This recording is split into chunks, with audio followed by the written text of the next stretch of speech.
Well, hello YouTube. It's been a long time and this is my first video for 2020. So, welcome 2020. Here we go, 2021. First mistake of the video. Yay! Welcome back. And for those of you who are new, I'm Loxley. I've been in Beijing for 9.5 years right now. 9.5 years. And I can just say the last year, not just for me, I'm sure for a lot of people, the last year has been absolutely, yeah, terrible. Absolutely terrible. So a year ago yesterday, Wuhan in China was put under lockdown. And not lockdown like what I'm seeing in the UK, where people can still do almost whatever they want except for certain companies closing. I'm talking about lockdown where people are getting like welded into their homes, seals put on their doors so they can't even come out, even if they wanted to come out. Communities with guards all around, because it's not like in the UK where you have like your house on your street and you can go wherever you want. It's like everyone lives in a housing community, so like a block, you could say, of apartments, but not many apartments just directly face onto the main road. They're within a community which has a wall around it and gates for entry and exit. So it's very easy to control people. So even the ones where they weren't welded into their homes, they couldn't go anywhere because even when they came out their apartments, they're still within the housing community. They can't go out because the gates are locked and there are guards all around. So it's that kind of lockdown, like really intense lockdown. I'm not going to share any videos, but if you look on the internet about Wuhan lockdown, people getting welded into their homes, or even right now across China, Shijiazhuang, I'll put that on the screen so you can spell it. The same thing's happening again, people getting welded into their homes. Not just there, it's pretty much all across the country right now. And the mass testing, I think it was on Friday of last week, or at the weekend, I'm not sure, I can't remember the day. There was like massive mass testing in all these different communities around the city. Rumor has it, now, I can't guarantee because it's a rumor, like I said. It's a rumor, this is not news, rumor. Rumor has it that different government departments are getting a bonus if they do like mass testing. So it's pretty much something that's gonna roll its way around to me and Hillary and Oscar. So far, we haven't been tested. So far, we haven't been forced to take a test.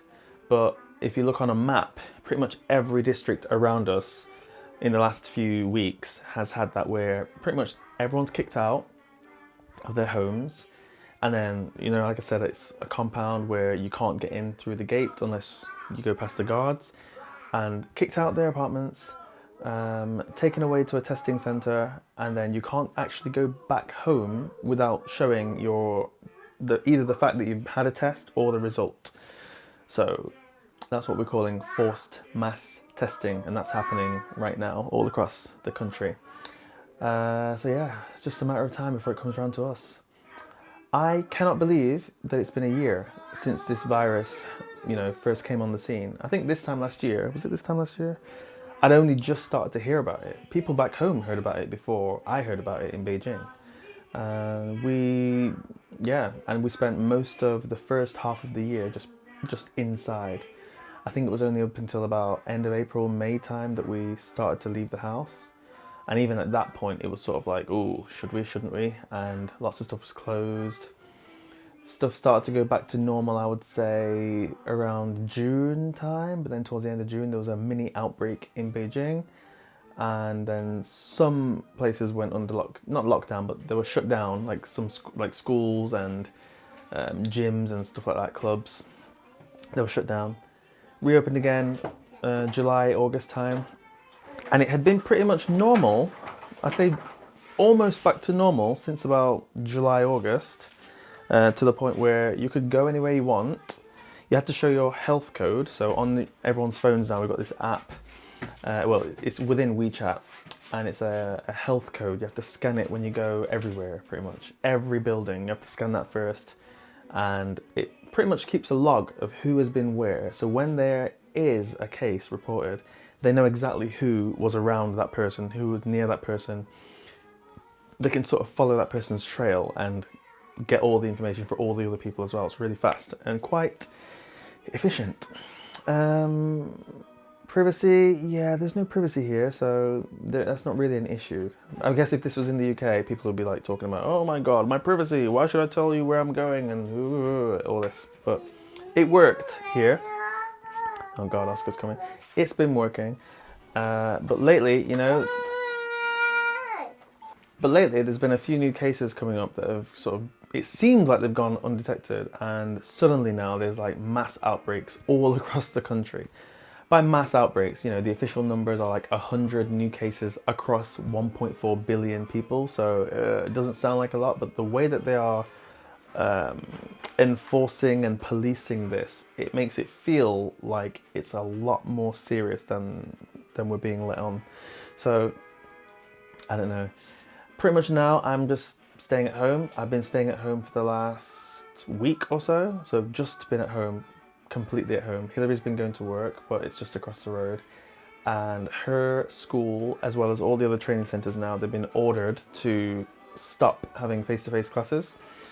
It sort of ties in with the students' winter holiday, but that usually is their busiest time of the year, like that and the summer holidays. But they've been told to stop classes and have online classes, if any. But it's a bit difficult because, ballet and art online, yeah, it's doable, and they did it last year. They tried it. I can't say it was a complete success, but they did it. But to have it again, man, it's not good. I guess it's the same sort of story across the whole world though right now. Lots of businesses going under, lots of people losing their jobs.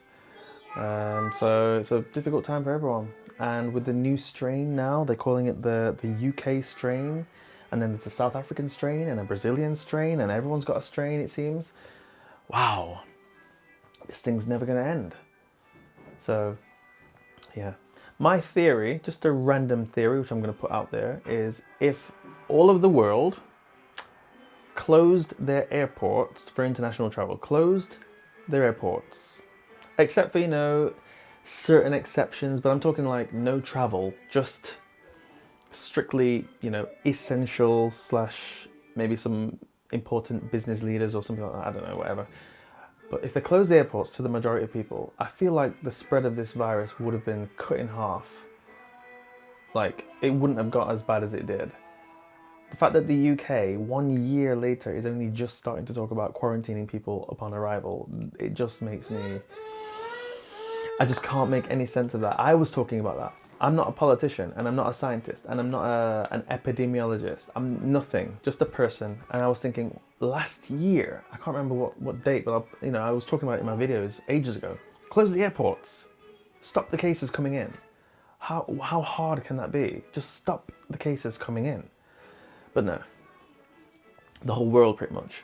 They had travel restrictions on direct flights, but to be honest, when I travel somewhere, 90% of the time, I don't travel direct anyway, Most of the time, I just book the cheapest flight, and most of the time that is indirect. It's a stop off somewhere, and you go, I fly with Emirates a lot, so most of my stop offs would have been like in Dubai.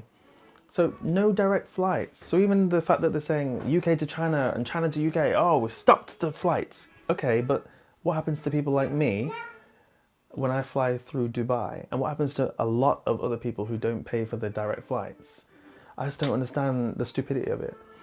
So yeah, close the airports for a few months, and stop the spread of the virus. It's kind of getting silly. So anyway, our plan, with a bit of luck, and let's see what happens in summer, but our plan is still to leave Beijing and come back to the UK in June this year. I can't believe I'm saying that. June this year.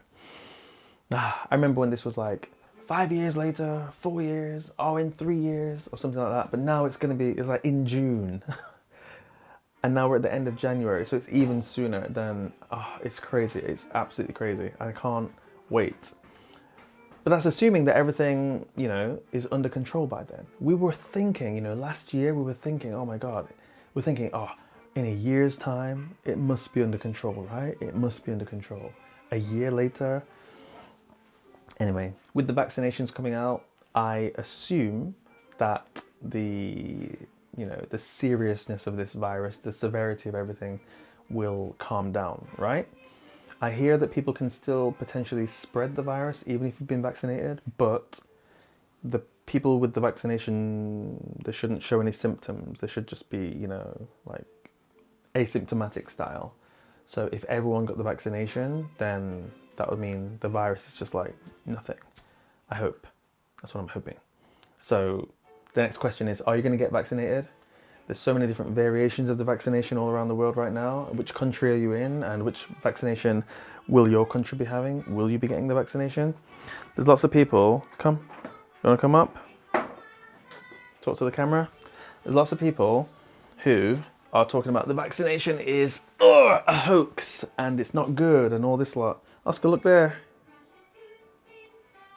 Say hello. Hello. Okay, you can go if you want. Anyway, lots of people talking about the vaccination is dangerous, it's gonna kill you and all this lot. No proof, but then we've got no proof otherwise, you know. There's no proof either way. But, oh my God, it's such a, you know, in history there's been a lot of scares with vaccinations. And even before this vaccination, a lot of people were like against getting vaccinated for stuff. So this vaccination coming up in just a year, less than a year, oh man. Anyway, just thought I'd make a quick update video. Oh no, Trump has gone. Trump is gone. Awesome. Biden is in. I don't know much about Biden, but he's not Trump. He can't, I mean, it just can't be as bad as Trump. I'm from the UK, so I'm not Democrat or Republican, I'm neither. I don't really care. But it doesn't matter about which party they're from. Just that figure, Trump, Donald Trump. No one can be as bad as him from either party. It's impossible, right? Anyway, he's gone. So happy about that. What else? What else has happened lately?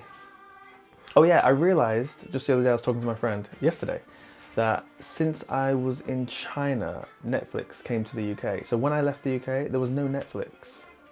So you imagine I've missed out on almost 10 years worth of Netflix because I didn't have Netflix in China. I haven't had it. It's not in China. 10 years of TV I've missed out on. So when I get back in June, I'm getting Netflix and I've got to catch up on 10 years of TV. Unbelievable. Unbelievable. Oscar. What else? The door. All right, I gotta go, so catch you in a bit. See you. Bye-bye. Okay, I had to go real quick because someone was at the door. Can't remember what else I was going to talk about today, but I'm just happy that it's 2021 and I'm coming back home in June, assuming that the virus is, you know, within, you know, it's kind of under control. Like, there's no like sudden change. Assuming we go on this current trajectory where the vaccination's going out, the cases are coming down, deaths are still going up because, you know, the old cases, but the cases are coming down, the vaccination's going out. I'm assuming that by June we'll be in a different position and I'll be able to come home, fingers crossed. So me, Hillary and Oscar, that is, come home to stay for, no, I don't know about forever, but you know, for as long as, whatever. Anyway, if you haven't already, give me a thumbs up, leave me a comment down below, let me know how has this year been for you? How has lockdown been for you? Have you been on lockdown wherever you are and all that stuff? Can't believe it's 2021. What are your greatest, happiest moments so far for 2021? What are your wishes for 2021? And is 2021 going to be the year that the world makes a comeback after the virus? All right, see you in the next one. I don't know when the next one's going to be, so yeah, see you soon. Bye.